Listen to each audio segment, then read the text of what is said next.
have never had an introduction quite like that. Distinguished guests, Kiwanians, ladies and gentlemen, welcome to the Kiwanis Club of Kingsport's first 2021 Candidate Forum. It is my pleasure to serve as the moderator today, and for those of you who are our guests, I remind you that we have a strong commitment to civic responsibility and providing service to the community, and indeed to the world as Kiwanians. And with today being the first of the candidate forums, I think it's important that we think about and be reminded of our mission as an organization that's dedicated to improving the world, one child and one community at a time. Our motto is serving the children of the world. So what could be more appropriate than to have the first forum, getting to know the candidates for the Kingsport Board of Education. Our guidelines for the forum are as follows. Each candidate will have 1 minute to make an opening statement, 1 minute to respond to the forum questions, and 1 minute for a closing statement. I will slow down as our timekeeper grabs an important tool. Admiral John McKinley is our timekeeper, and he's going to give each speaker a 15-second warning notice, and he will, as you are speaking, that will help you to know your minute is almost up. But we are delighted that 5 of the candidates are here, and we don't know if Tyler Brooks may come forward, but we certainly understand and thank you for sharing the reason that he hasn't joined us at this time. I would like right now for our candidates, just to make sure that you are aware, Denny Darnell, Brandon Fletcher, Eric Hyche, Jamie Jackson, and Melissa Woods. The candidates themselves first will begin with opening statements, and we'll start again in alphabetical order with Denny Darnell. Thank you, Dr. Davis, and thank you, Kiwanians and guests, for holding this Board of Education forum. First of all, I am a Denny Darnell, a dad of an elementary daughter, so I'm a dad first. Medically retired commercial airline captain a couple years ago, so identify as a stay-at-home dad and servant leader. Just recently finished my Master's of Study in Law from Wake Forest University. Jumped into the Board of Education race campaign cycle, stemming from my involvement with the parent-teacher organization at Lincoln Elementary School, as well as the Lincoln Playground Project. We successfully raised just over $50,000 in less than 100 days in the pandemic. Being involved with the schools and other organizations in the city of Kingsport, my passion is policy and compliance, as well as doing what is good for the community.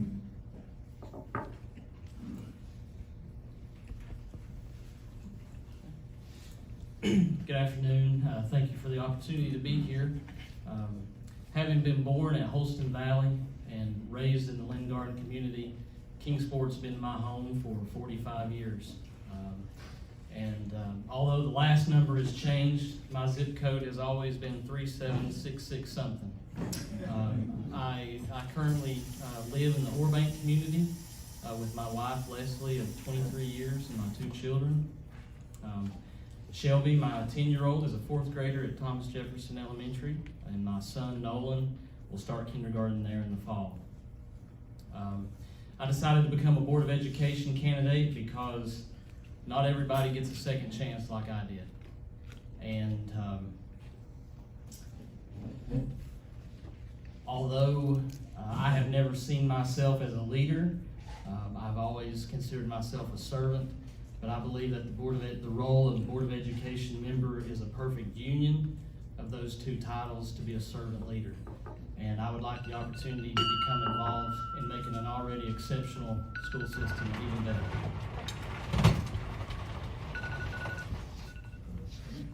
It's been my pleasure to serve on the Kingsport Board of Education for the past 7 years.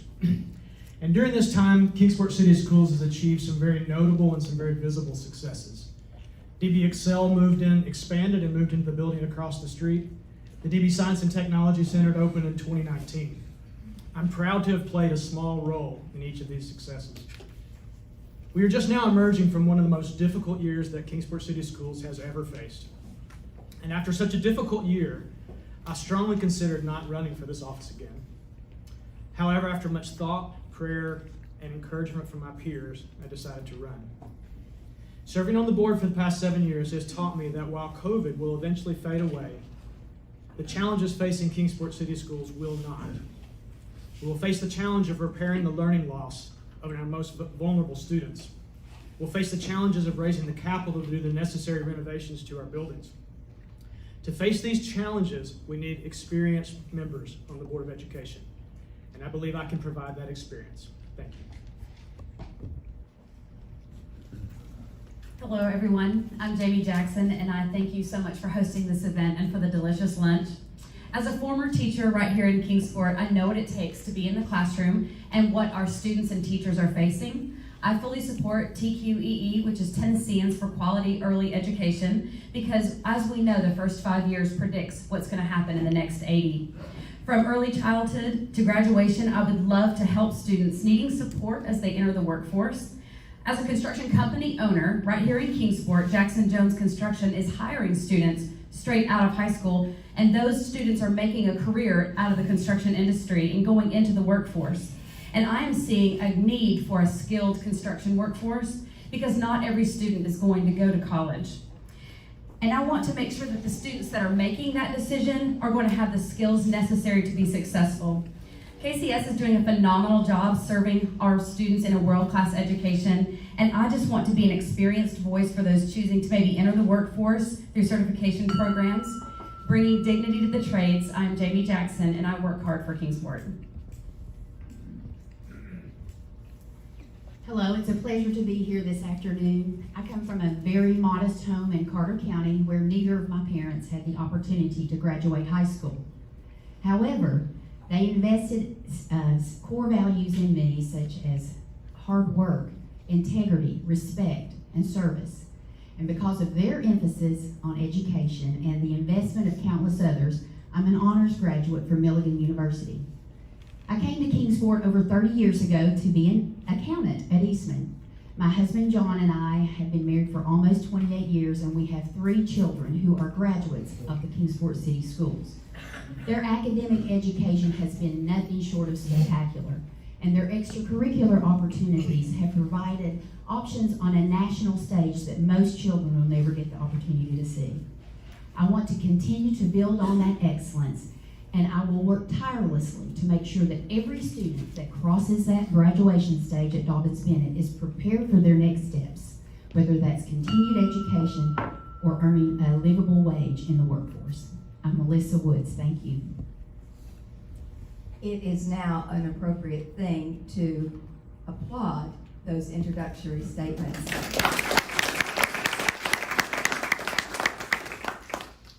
Well, now that we've had these statements, we will move to the questioning that I mentioned before.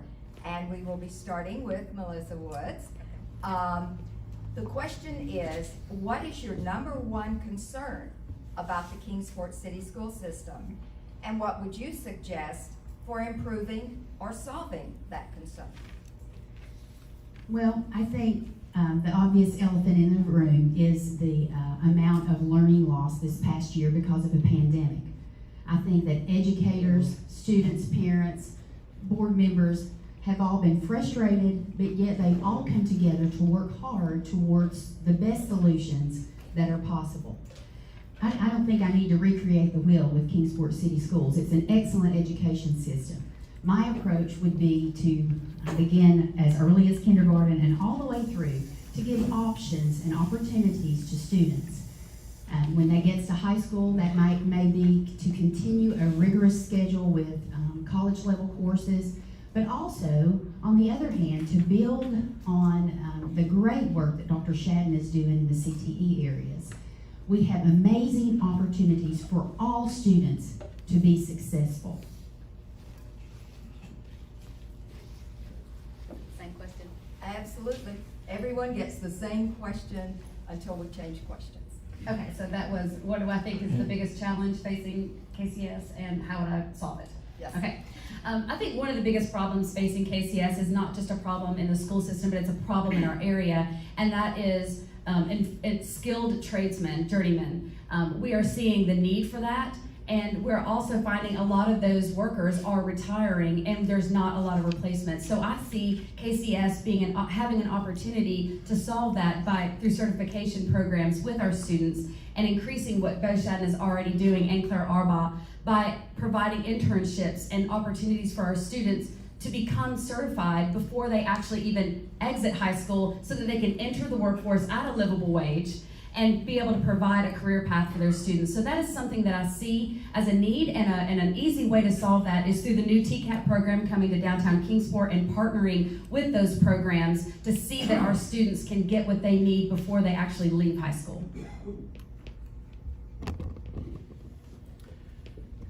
I would say the number one concern that I would have is the future capital needs that we will have in Kingsport to address building renovations. If you think about the history of Kingsport, roughly every 30 years Kingsport as a community has had to invest in our schools and our school buildings. You think about the 1960s, Dobbins-Bennett was built. You think about the 1990s, Washington was built, several other things like that. Well, now it's been 30 years.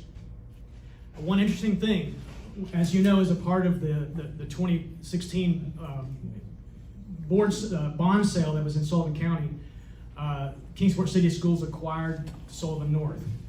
When we take possession of Sullivan North in June, it will become our third newest building.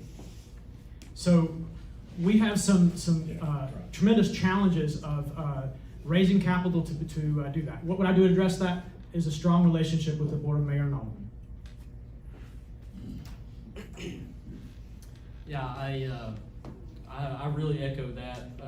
As far as the ages of our buildings, I think the average age of Kingsport City Schools are somewhere between 70 and 80 years old. And people can argue about the decision that was made back in 2016 of whether or not that was a good idea or not. But the fact is that decision was made, and we need to have the people in there that can work with the BMA to make the best decisions that we can in order to make that process at Sullivan North an easy transition, and to work with the local and community partners to make sure that we make those best decisions and continue to make those decisions in an effort that will create the best learning opportunities for the students of KCS. I'm in the same category as Mr. Hyche and Mr. Fletcher, as the facilities expenditures that we're going to have in the next couple of years to maintain facilities. And speaking, we're taking over the Sullivan North building July 1st, and it's going to be our third newest facility, and it's just roughly 40 years old, or a little bit older than 40 years. The question is how to replace and repair systems that are at the end of their life cycle.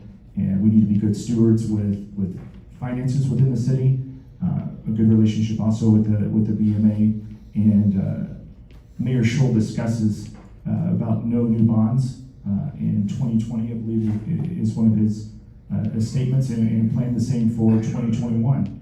So it's important that any type of tax revenue is invested appropriately and as a good steward to make sure our facilities maintain the opportunity for every student to have an equal education and success.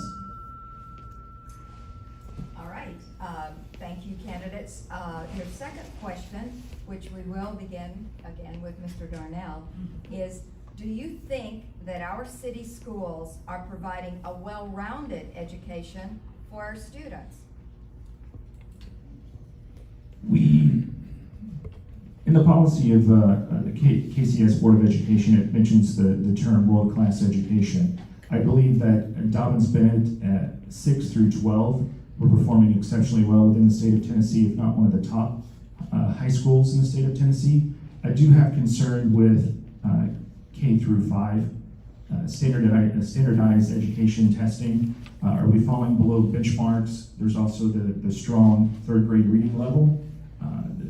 Currently, there is legislation that is going to allow students in third grade to be held back if they do not meet that reading benchmark level, which will instantly give a little bit of a bump for those reading scores. But I do think there is a situation where the higher end of K through 12 is exceptional. There are individuals that we make sure we do not leave behind.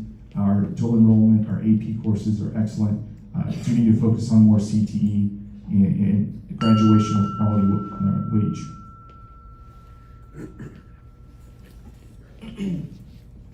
I do believe that we are giving our children a well-rounded education.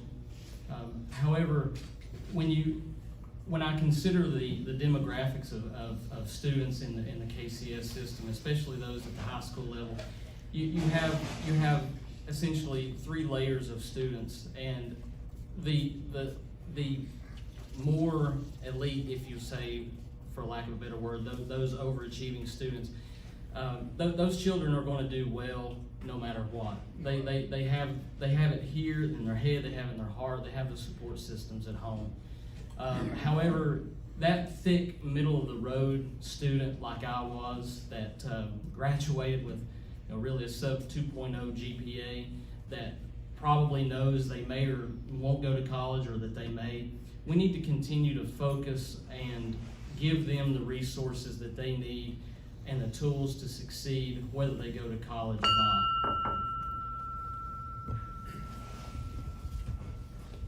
To answer the question directly, yes, I do believe that Kingsport City Schools provides a well-rounded education. And when I think of a well-rounded education, what I think of is, what do we have beyond academics? And for Kingsport City Schools, beyond academics is our arts programs and our athletics, both of which are excellent. Now, in terms of arts, our band has represented Kingsport on a national and international level. When you think about what the role of a board member is, in your training, when you go through as a board member, they tell you that what your training is for policy, planning, and promotion. And here's where I think the board can make a difference is that in promotion.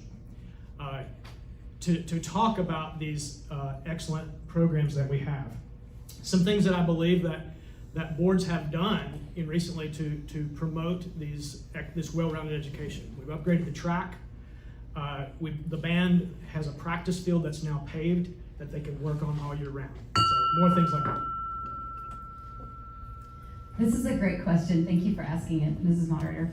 I absolutely think that we offer a great, well-rounded education at Kingsport City Schools. I do think we can do a little bit better in the areas of CTE. You're going to hear it from me the whole campaign. But I love what Bo Shadden is doing. He's offering, if you all don't know, a forklift operating class this summer for students to get their forklift operating license in high school so that they can go straight and get a great job in a manufacturing company. Isn't that incredible? I do agree with Eric, and I see that our well-rounded also means the extracurriculars, which I think we're nailing it. Other areas we can improve on is offering early childhood education programs at all of our elementary schools. And like Trey was saying, really encouraging that third grade reading level to be mastered. So I think that we are reaching it, and I am proud that all 3 of my students have been through Kingsport City Schools and are in them currently, and I look forward to the futures that they hold because they are able to experience things that honestly students in our area around us are not getting to experience.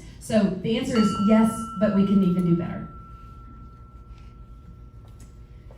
Well, having 3 students who have completed the system, we have been everywhere. We've been to the Rose Parade, we've been to New York and Carnegie Hall, seeing students perform on that notorious stage. I've also been to a state track meet, just all kinds of activities that go way beyond academics. I feel we're so blessed in Kingsport to have those opportunities for our students. So getting a well-rounded education, I firmly believe, but just like with everything else, we have opportunities to improve. The early learning, K through 5, just to piggyback on some things that have already been said, the third grade reading level or early reading proficiency is the most regarded indicator of lifelong learning. And so we need to give the resources that are needed to our educators. We need to retain the best and brightest educators, giving them the resources they need.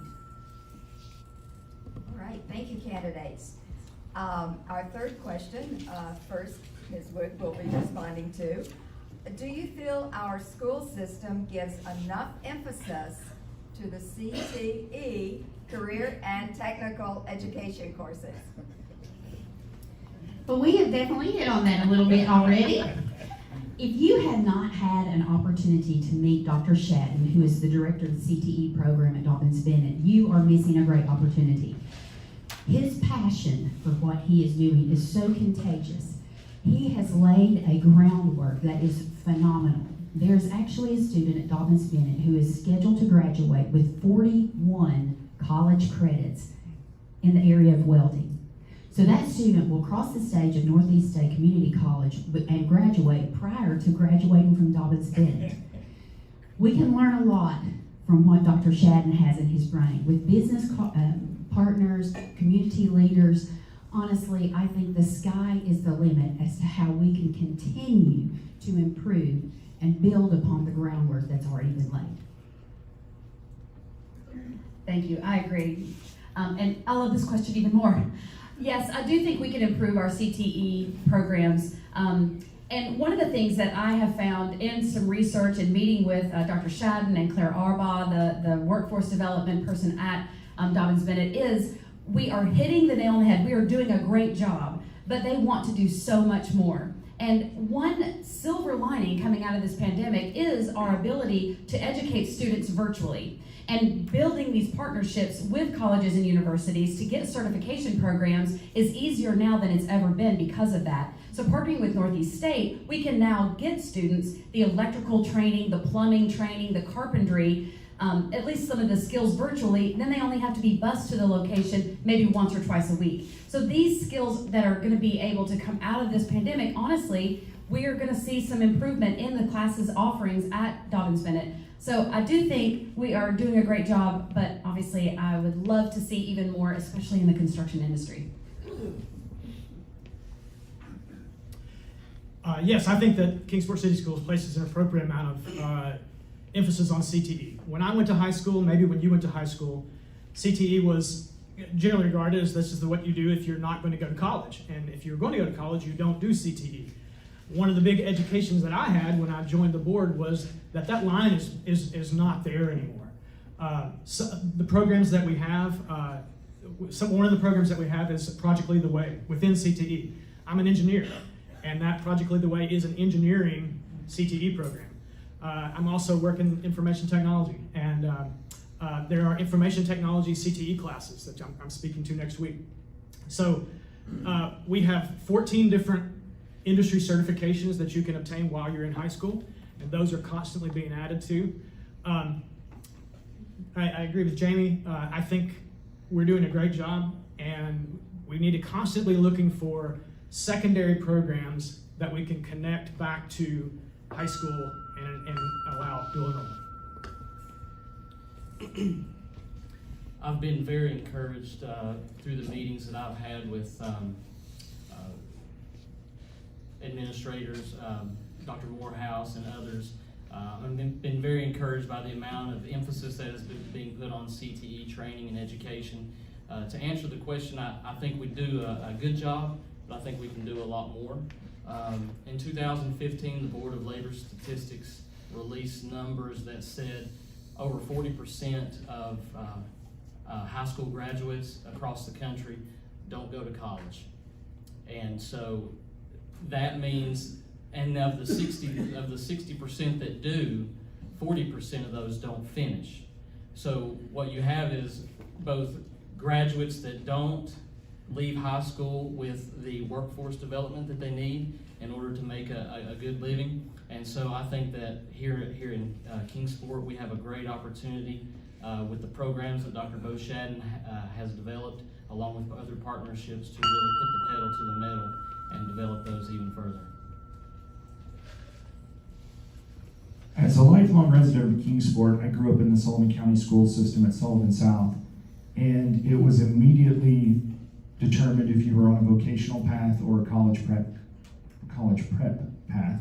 And I believe there is still some negative opinion about vocational CTE, but it is important to recognize our administrators, our educators that are working tirelessly to offer these CTE programs and evaluating more. And I love what Jamie Jackson has spoke with the community about creating more construction opportunities. And it's important that these individuals that choose not a 4-year or a 2-year path to understand that they need to have a livable wage. And I hope to see that it's above $20, $25, as I know often trying to find an electrician that's willing to come out quickly, those are needs that we have in our area currently. Thank you. For our fourth question, and we will start with you, Mr. Darnell. And several of you have mentioned this particular question. Do you feel that there has been enough emphasis on having our third graders achieve third grade reading level competency, particularly in the lower demographically challenged schools? Absolutely. There are so many statistics that relate to being on grade level reading by third grade. Your ability to earn income, incarceration become elevated. Being a parent at Abraham Lincoln Elementary School, we have participation about 40 to 45% of students that read daily at least 20 minutes. We're provided a calendar that the parent has to sign off. We either read together, read individually, or let Harper read out loud to us. It is important that we are meeting those statistics, and I'm concerned with Governor Lee and state legislators' legislation that discuss allowing not to socially promote due to third grade reading level in an effort not necessarily to make sure that we're attaining those statistics, but in a way to bump those stats intermittently.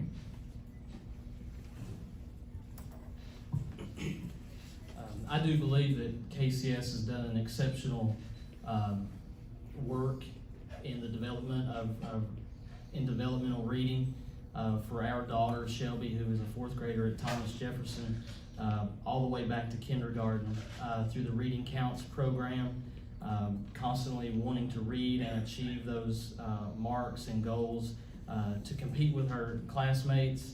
My wife Leslie has volunteered several times to go in at each grade level to read to the children, to have them listen to them read, and to work together.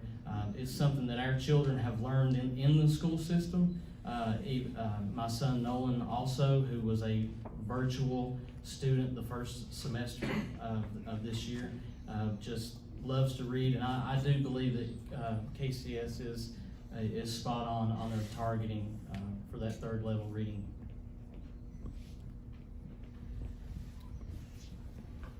Yes, I believe we're providing enough emphasis on third grade reading level. And as for all the reasons that were mentioned before, how it's a great predictor, I think the things that are key components of that are making sure that our standards and our practices are aligned with state best practices for reading. This was recently redone in just a couple of years ago to have a more phonics-based reading approach. Secondly, I think that the key component is testing. Testing gets a bad rap in a lot of cases in education. But the important thing about testing is not necessarily to use those for accountability. You use testing so you know where you're at. Because if you don't know how you're doing, you don't know what you need to improve in. So I think we definitely should still have our test this year, and we need to use that information to see where we need to improve, particularly in this area. I think we can improve our third grade reading competency. When I mentioned I was a teacher in Kingsport, I was actually a special education teacher in Kingsport, and I served ages kindergarten through 5th grade. And I saw a need for special education teachers, especially, to improve and to be really highly involved with their students. And as I've watched through my own students' journey through KCS, I'm seeing more and more special education students spending the entire day in the regular education classroom with sometimes minimal support by the special education program, because special education teachers are now dumped with a lot of paperwork, and they're spending more than half of their day on paperwork, and then the other half they're serving so many students. So I think we can improve this by allowing special education students to serve their students directly and get them back up to reading level, and allow our regular education students to focus on students that are not having learning disabilities and those types of things. So I think we can improve this, and I also would not mind repeating third grade and making it a fun and mentoring opportunity for the kids.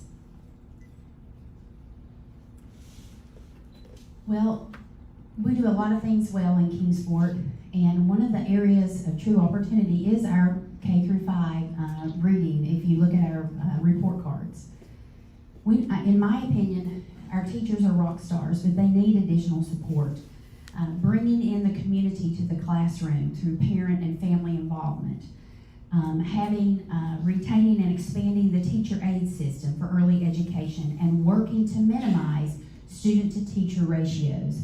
Again, educators are spread very thin because they're expected to teach, and they're also expected to complete a lot of paperwork. And I would like to see teachers do more teaching and less paperwork. I realize some reporting is required, but they have a passion to work one-on-one with these students, and that's what we need to be doing. Again, recruiting and retaining the best and brightest educators. Our students deserve it. Thank you, candidates. Ms. Woods, we will begin with question 5. Do you think the Kingsport City School System offers enough options for students to learn basic civics, including understanding the differences between local, state, and federal government? Again, we do a lot of things well, but there are always opportunities for improvements. There are requirements for social studies credits. I'm very patriotic. Anyone who knows me knows that I love this country. I love the principles that it was built upon, and I want those principles and values to be taught for generations to come. So I would like to see additional opportunities from K all the way through 12 to really learn more about America, the good, the bad, and the ugly. I mean, we're not a perfect country, but I wouldn't want to live anywhere else, and I want my kids and future generations to learn about that. I also feel we can provide more opportunities for our students to understand civics. I think this is an interesting question, kind of pulling it out of the other subjects, but honestly, this is something we need to touch on as a school system in every grade level every single year. Every student needs to know who their mayor is, right, Mayor Shull? Who their city leaders are, who their state leaders are, and who their national leaders are. I think that if we were to ask even our best and brightest students to list those, many of them will not know.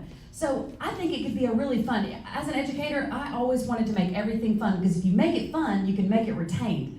So if we could make something fun in the mornings, over morning announcements, maybe quizzing people in hallways, but this is something that we need to provide our students with this information on a regular basis, not just when they cover Tennessee history or our U.S. history. We are skipping years when we're covering world history and other forms of social studies, so I think this is something we should really touch on every single year.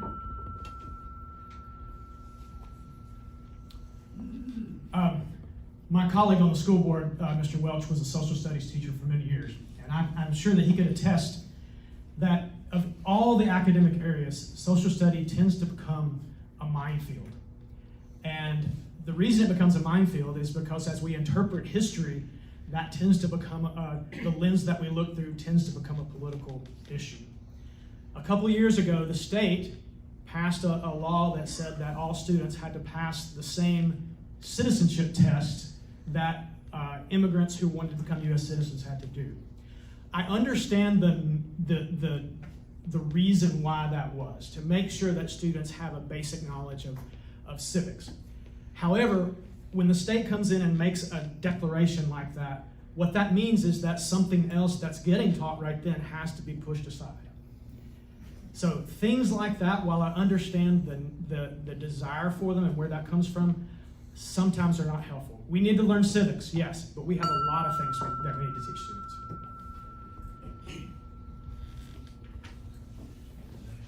Two reasons why I think the United States is the greatest country in the world. Every year there's somewhere between 40 and 50 million applications for citizenship. And every year the United States takes in 1 to 2 million of those legally. And I think it's important for our students, our community, and everybody that lives here. I think it's important for us to know why that is.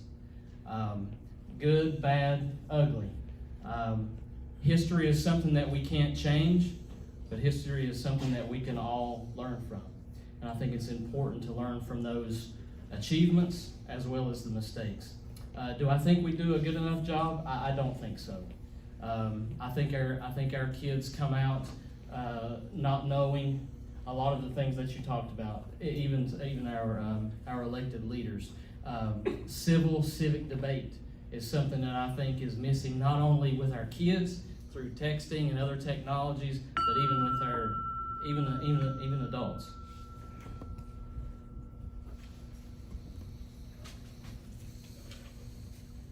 When I was in high school in the late 90s, mid to late 90s, I guess I'm dating myself a little bit, economics and government were part of history. There were 6 weeks, 3 weeks for economics, 3 weeks for for government. And talking to, I'll just say an individual that's in my family that goes to Dobbins Bennett now is taking an AP course in government. And I asked a simple question, can you name one Supreme Court justice? And I got the shrugged shoulders. They were preparing for a final exam, and this was at the end of the school year. And talking to Dr. Hampton through an organization I'm involved with called Peak Young Professionals, there's just over 280 students that are going to turn the age of 18 for this election on May 18th. And doing what we can with representatives within the school, since we can't have access right now due to COVID, to make sure they get voted and understand the civic duty and their responsibility to elect members of our community, especially at the municipal level. Thank you. I have a particular interest in that question.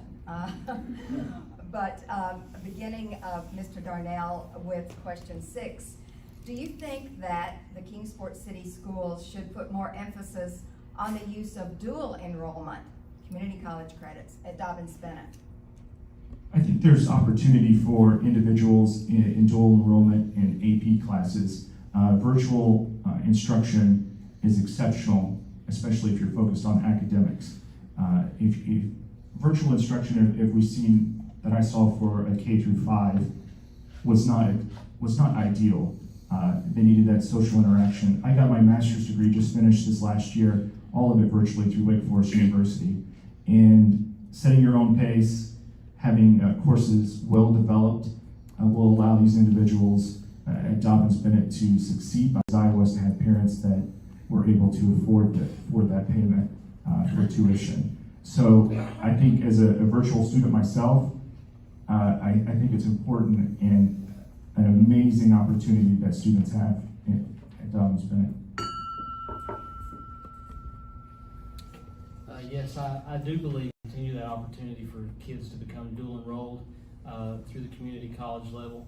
I think anything that you can do to promote a student's well-being and encourage them to continue to put forth effort to succeed not only at the high school level, but continue to encourage them to succeed at the college level. Anything that we can do to get them a leg up in society and in their career is something that we should continue to do.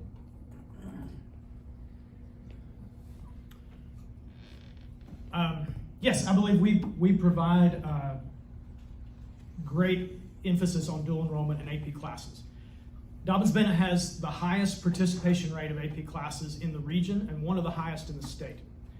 Now, I think what we can focus on in an area that we can improve on is actually dual enrollment within CTE.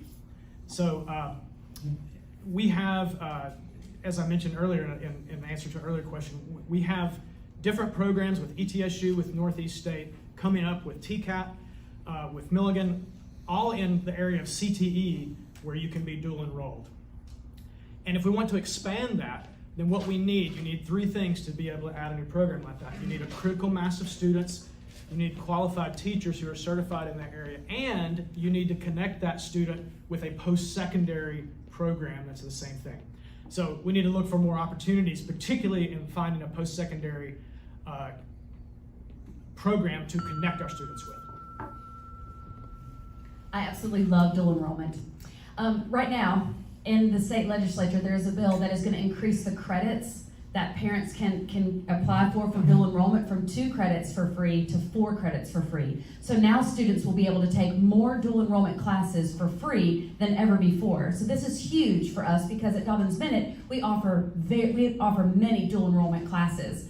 AP classes prepare you to go to college. They give you college credit for college classes.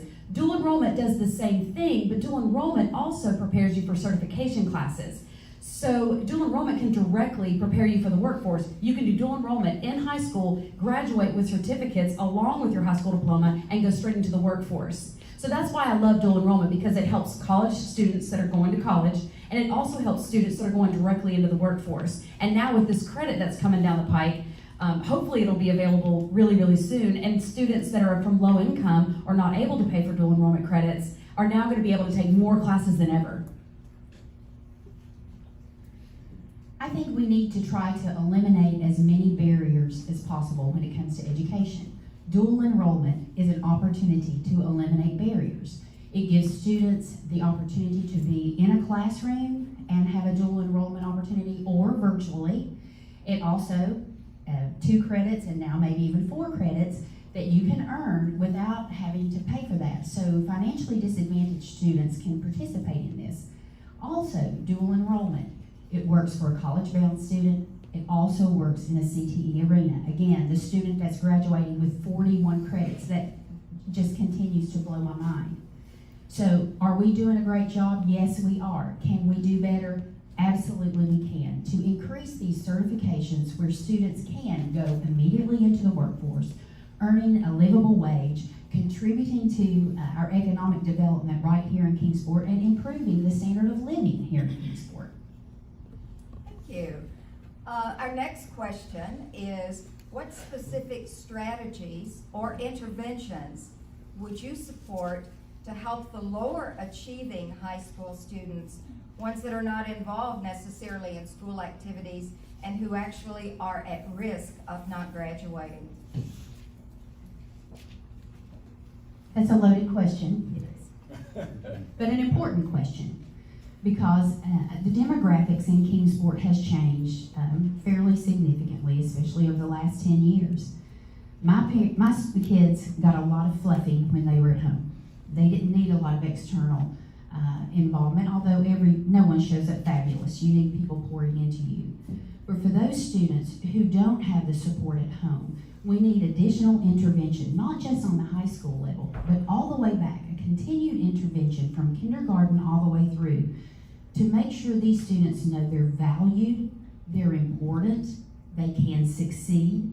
And that comes through, again, quality educators, and also adding additional counselors who are trained specifically to deal with these types of students.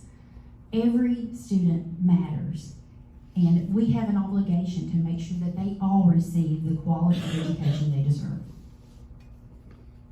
I need more than a minute, so I'm gonna talk really, really fast. I went to Cora Cox Academy yesterday. It was a phenomenal experience, and I encourage all of you to check out our alternative school and the things that are happening for our disadvantaged students and our students that are struggling with behavior. They need intervention. One of the programs I would love to see is a bridge.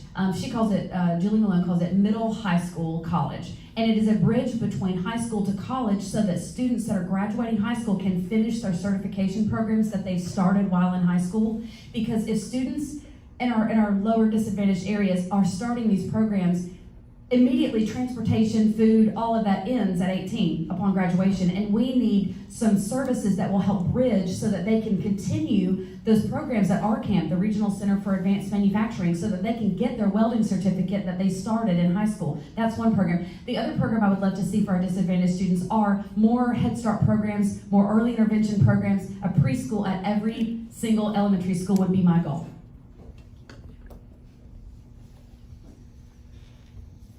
So one thing you may not know is that Kingsport City Schools has the highest percentage of special education students in our region. One reason we have that is because of the quality of special education that's offered here in Kingsport. Additional things that we could do, or additional emphasis that we could place. If you're familiar with the Transition School to Work program, Food City is actually a participant in that program, and that takes students and pairs them up with jobs while they're in high school and gives them an opportunity to gain some work experience while they're there. Another one is to help low achieving students is RTI. So it's a reading intervention. And at our elementary school levels, that is mostly done through teaching assistants. So one way that we could do that is to additionally invest in teaching assistants at a higher rate that would give more opportunities for those teaching assistants to help with RTI. This is a subject that's a little personal to me. As a 14-year-old, my parents divorced, and through my high school years, there was an absence of at least one, most of the time, two of those parents. I raised myself pretty much on my own until I met my wife, Leslie, and we got married. And so I think that my experience with a specific teacher as a senior in high school who put his arm around me and didn't say a single word, didn't tell me he loved me, he showed me that he loved me, and really put me on a different track late in my senior year. And I think what Ms. Woods talked about special counselors, people that are specifically trained to notice those things about kids that don't necessarily have anything to say about it. These work programs that Ms. Jamie Jackson talked about, all of these things can work together to make sure that we seek out those kids. I was at Roosevelt Elementary School yesterday with Leadership Kingsport and got to see a room that Project Hope, which is a chamber program that works with students that might come in and look a little disheveled in the mornings, and they'll use combs, get them a comb and let them look in the mirror and do things to make them feel good about themselves before they start the school day, which has shown a great increase in exceptional learning at Roosevelt. And then I think about what a meeting I had with Dr. Morehouse last week, talking about all these CTE programs that are going to be at the Sullivan County New High School as well as Dobbins Bennett, and how do you reach individuals before it's time to choose a CTE program. I asked, is there any intervention at the middle school level? I went to college and it took 6 or 7 declarations of majors before I found what I wanted to major in, and I ended up flying airplanes. And it just took me the ability to experience an airplane flight at night to determine that's what I wanted to do for a career. Thank you. Our final question addresses the capital needs of the Kingsport City School facilities. What course of action do you favor regarding the renovation of our current school buildings? I think it's important to understand that we have entered end-of-life cycles for systems at our schools. Average age is 70 years old for 8 elementary schools, 2 middle schools and a high school, and we're getting ready to take over Sullivan North July 1. Capital projects are going to be probably the primary focus for the next Board of Education for the next 2 years until the next election cycle, even longer. Dr. Morehouse indicated that we are a year behind now on Sullivan North, planning to spend roughly $20 million on the renovation. We need to perform due diligence, lots of research, which I absolutely love to do in my free time, including policy, to make sure we are investing in schools, in the facilities themselves, and making sure we provide an equitable opportunity for all students to succeed and make sure we are being good stewards for tax dollars and tax revenue. I agree that the capital expenditures for our facilities will be probably the number one concern of this coming board and for the next couple probably. I think it's important to always try to do more with less.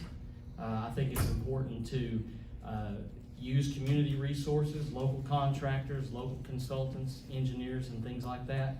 I think sometimes we get into the weeds with consultation, perhaps consulting about certain things. I mean, if the roof's leaking, you don't need to consult an engineering firm to tell you that you need to fix the roof. But those things are all going to work together and play together, and I think our partnerships with local people, local entrepreneurs, contractors are going to be very important in the future. So this is near and dear to my heart. How do we address the capital needs? Well, we've done several things already. We've tried to move some funds from contingency previous projects. We had a little bit of money left over from building the Science and Technology Center. We can recover some of that came from contingency. We can use some from our fund balance, but we need to stay away from that as much as possible.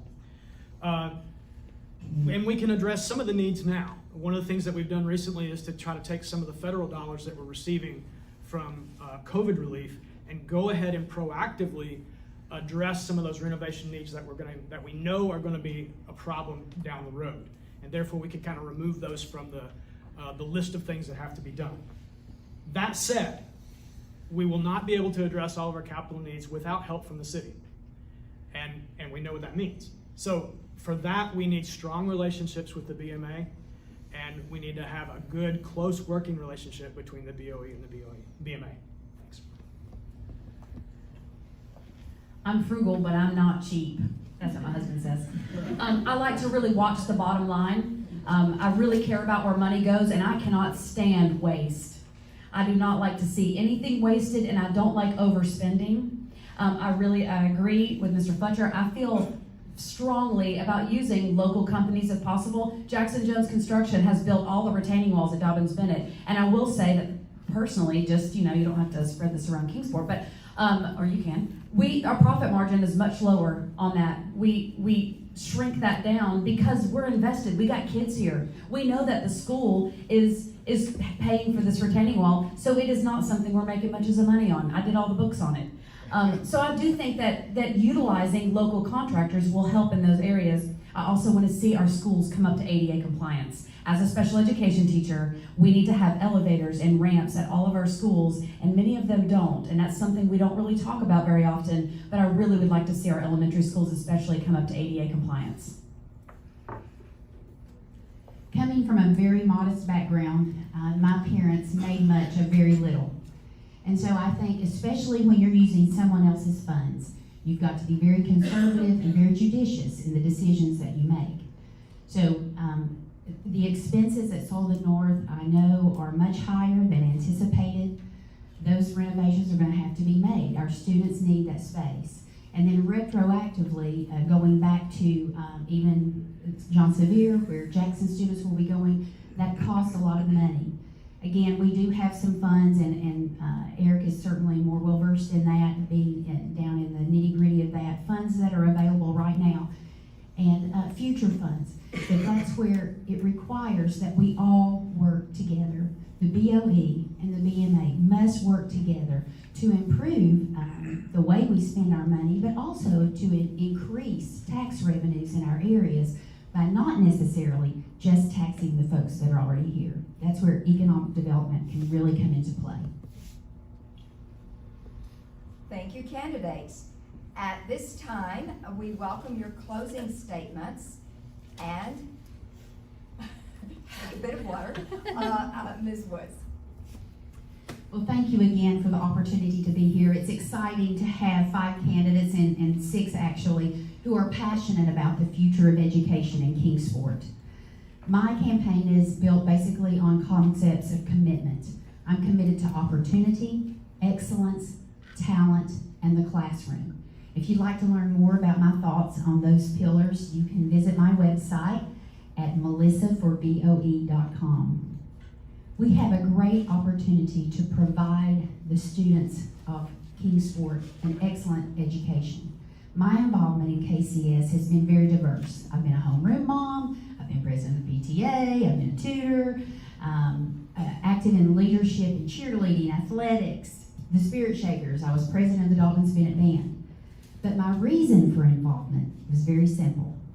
I love the kids, and I will work tirelessly to help them achieve their potential. Every student. I'm committed to Kingsport. I'm Melissa Woods, and I would appreciate your vote. Thank you, Kiwanis, for having us today. And it is clear that all of us up here have a passion for making Kingsport the absolute excited and actually humbled. And I would just like to beg Kingsport to add 6 new spots to the Board of Education. Seems like that would be a great thing. But as someone who's been in the construction industry alongside my husband for 20 years or more, my experience with CTE especially is deep and meaningful. As a mom of 3 Kingsport City School students from the very beginning, I am humbled by the education that they've received. I was not privileged to go through the Kingsport City School system myself, and I'm slightly jealous at all the opportunities that this has afforded them. I work very, very hard for Kingsport. I'm on the neighborhood commission now as a chair. I've been on the Chamber Foundation board. I've kind of made my way around Kingsport. I'm on the Cosby Advisory Board as well right now because I'm invested in Kingsport and I want to see it be the best that it can be.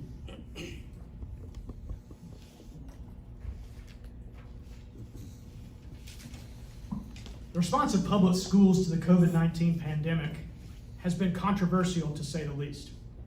And controversial events always bring more people into the political process. This is a good thing. However, in my experience, the most successful Board of Education members are those who have a long track record of volunteering with schools.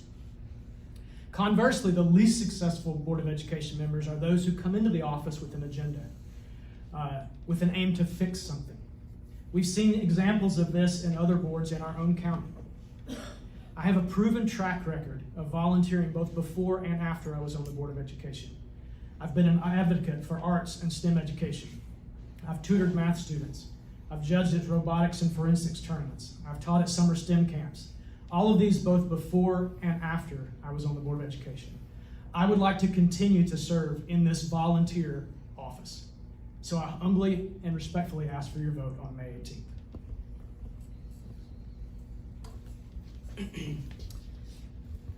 I love my children, and I have a genuine concern about the kids that they'll rub shoulders against as they walk down the hallway. You heard a little bit about my story, about how I grew up, and unfortunately, stories like mine are becoming the rule and not the exception. When I finished graduate school from Virginia Commonwealth University back in 2011, my job could have taken me anywhere across the country. Coast to coast, plane to plane, I get job offers every day. Not because of who I am, just because of what my job can provide. But Kingsport is my home. There's no other place I'd rather raise my kids. And I want to create an opportunity, help create an opportunity for every single kid, whether they're at the AP level, that middle of the road, or the large number of special ed students that we have. I want to help facilitate every child have a way of success whenever they graduate. Thank you, Dr. Davis, for moderating this forum. The questions were thoughtful and actually very enjoyable to discuss. I think of educators, the folks in the room, as difference makers to all students, all children and youth in our area.